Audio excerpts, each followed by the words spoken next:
पल्लवी गर्भवती थी और उसे अचानक से बहुत तेज भूख लगती थी। पल्लवी का पति गांव का सेठ था, इसलिए उसके पास पैसों की कोई कमी नहीं थी। वो पल्लवी की हर इच्छा को पूरा करता था। एक रोज उसे भूख लगी थी तो वो बैठकर फल खा रही थी कि तभी अचानक से संतरा खाते खाते वो उसके बीज भी उसके पेट में चले जाते हैं। हे राम, ये क्या हो गया? मैंने तो गलती से बीज खा लिया। कहीं कुछ उल्टा सीधा तो नहीं होगा ना? माँ बचपन में कहती थी कि अगर हम गलती से बीज निकल जाए तो वो बीज हमारे अंदर पेड़ को जन्म दे देता है। नहीं नहीं, ये सब तो बेकार की बातें हैं। उस दिन बीज खाने से पल्लवी के मन में अजीब अजीब सी बातें उठ रही थी। उसे लगातार वो सब बातें याद आ रही थी और फिर आधी रात को उसे अजीब अजीब से सपने आने लगे कि वो अलग अलग तरह के पेड़ों में बदल गई है।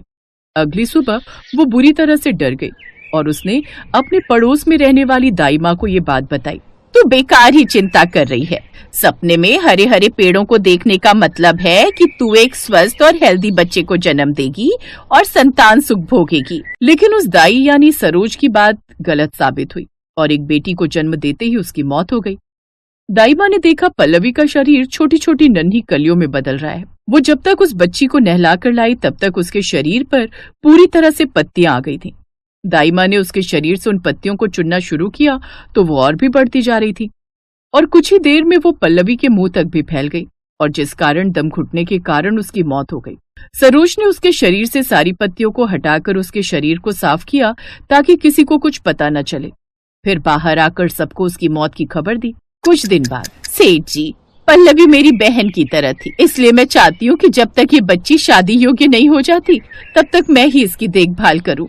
आपको कोई आपत्ति तो नहीं? भला मुझे क्या आपत्ति होगी? मैं जानता हूँ आपसे अच्छी देखभाल मेरी बच्ची की कोई नहीं कर सकता। असल में सरोज को डर था कि उस बच्ची के शरीर से भी पत्तियां ना फूटने लगे और कहीं उसकी भी मृत्यु ना हो जाए। सेठ ने अपने घर के पीछे ही उसके लिए घर बनवा दिया ताकि वो वहां रहते हुए उसकी देखभाल कर सके। उन्होंने उस बच्ची का नाम प्रिया रखा। ऐसे ही समय बीता और अब प्रिया बड़ी होने लगी। एक रोज, अब तुम्हें दूसरी शादी कर लेनी चाहिए धनपत।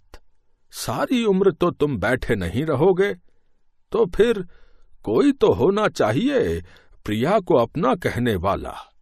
उसके लिए माँ ले आओ। गांव वालों के कहने पर मुखिया ने दूसरी शादी कर ली। इस बीच सरोज प्रिया के शरीर से 5 बार अलग अलग तरह की पत्तियां निकाल चुकी थी। वो कभी उसे हल्दी का लेप या कभी सोयाबीन का लेप लगाती ताकि उसकी पत्तियां जल्दी से निकल सके।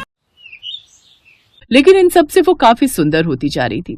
ऐसे ही प्रिया बड़ी हुई और खूबसूरत भी। उसकी सौतेली माँ उससे खूब जलती रहती। फिर एक रोज सरोज की सोते सोते मृत्यु हो गई। प्रिया खूब रोई। मत रो बेटी, तेरी अम्मा भी तेरी माँ की तरह भगवान के पास चली गई। उस दिन के बाद प्रिया बिल्कुल शांत हो गई। अपनी बेटी को सेठ अपने साथ ही अपने घर पर रहने ले आया। कुछ समय बाद वो कारोबार के काम से 6 महीने के लिए दूर देश चला गया। सेठ की दूसरी पत्नी बड़ी ही तेज और लड़ाकू थी। वो गांव में सबसे लड़ती रहती और प्रिया के साथ भी नौकरों की तरह व्यवहार करती। वो अपने दोनों बेटों को तो अच्छा खाने को देती, लेकिन उसे खाने के नाम पर सूखी रोटी भी देती और सोने के लिए भी बोरी देती। प्रिया दिन रात घर के काम करती, लेकिन एक रोज अपनी सौतेली माँ के कपड़े प्रेस करते हुए उसके हाथ जल गए। हे राम, तूने मेरी कीमती बनारसी साड़ी जला दी। रुक, मैं अभी तुझे बताती हूँ। वो उसकी खूब पिटाई करती है, साथ ही उससे कहती है, अब तेरी सजा ये है कि तू सारी रात बैठकर ये चावल पीसेगी। रोते हुए प्रिया वो चावल पीसने लगी और जान लगा। माँ, दोनों हाथ दर्द करने लगे हैं अब, तो अब अपनी खोपड़ी से इसे पीस। माँ, ये आप क्या कह रही हैं? तू ऐसे नहीं मानेगी। गुस्से में माधवी उसके सर पर वार करती है। उसकी मौत हो जाती है, जिसके बाद वो उसकी लाश को वही घर के पीछे दफना देती है। कुछ समय बाद उस जगह से कद्दू की एक बेल निकल आई। अब वो पौधा गीत गाता और फूलों की खुशबू बिखेरता रहता और ऐसा लगता जैसे कहीं बहुत दूर कोई औरत गाना गा रही है। एक रोज, क्या बात है माधवी बहन, प्रिया बड़े दिनों से नजर नहीं आ रही। वो अपनी सहेली के घर गई है रहने दूसरे गांव। ऐसे वो लोगों को बहकाती रहती।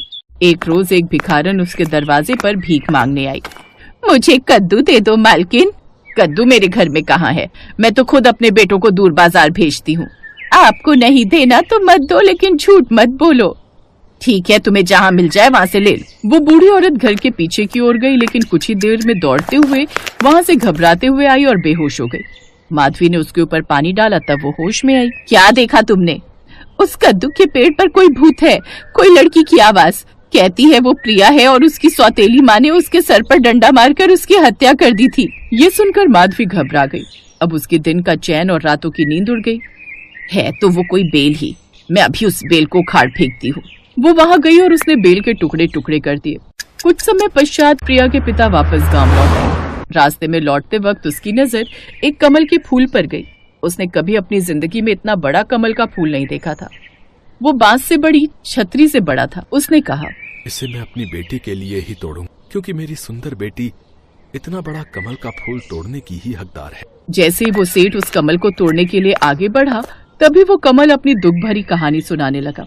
वो गाते हुए अपने सर पर डंडे की बात कर रहा था, लेकिन सेठ कुछ समझ नहीं पाया और उसे तोड़ने के लिए आगे बढ़ा। जैसे ही वो आगे बढ़ा, उसकी पत्तियां और बड़ी बड़ी होती गईं। ऐसा लग रहा था मानो उस फूल ने अपनी हथेलियां खोल ली हैं। अगर तुम मेरी बेटी प्रिया हो तो तुम पक्षी में बदल जाओगी और मेरे बाएं हाथ में रखे चबाए हुए पान के पत्ते पर चोंच मारोगी। और अगर तुम कोई भूत हो जो मुझे छलने की कोशिश कर रहा है तो तुम मेरे दाएं हाथ में रखे साफ पान के पत्ते पर चोंच मारोगी। मेरे आदेश का पालन करने में दैवी शक्तियां तुम्हारी सहायता करेंगी। हवा अचानक बहते बहते रुक गई। ऐसा लग रहा था जैसे कमल सांस ले रहा था। कुछ देर बाद सेठ अपने घर पहुंचा तो उसके हाथ में एक पक्षी था। उस पक्षी को देख माधवी ने कोई जिज्ञासा नहीं दिखाई। फिर सेठ ने उससे पूछा, प्रिया कहाँ है? वो कहीं दिख नहीं रही। वो अपनी एक सहेली के विवाह में गई थी, लेकिन फिर वहीं से एक लड़के के साथ भाग गई और मैंने ये बात किसी को बेइज्जती हो जाने के डर से नहीं बताई। हम सब ने मिलकर प्रिया को जगह जगह ढूंढा, लेकिन वो कहीं नहीं मिली। ये सुनकर सेठ ने एक लाल बॉर्डर वाला वस्त्र निकाला और पक्षी से कहा, अब मैं तुम्हें आदेश देता हूं कि तुम इस वस्त्र को पहनो और अपने असली रूप में आओ। तभी वो पक्षी प्रिया के रूप में प्रकट हो गई। उसे देख माधवी डर गई। दरअसल सेठ इस यात्रा के दौरान एक जादूगर से मिला था जिसने उसे जादू भी सिखाया था और उसी का सेठ आज प्रयोग कर पा रहा था। फिर सेठ ने माधवी को उसके बेटों सहित घर से निकाल दिया। अब सेठ प्रिया के साथ खुशी खुशी रहने लगा। कुछ समय बाद एक बहुत ही अच्छे लड़के से सेठ ने प्रिया की बहुत ही भव्य शादी कर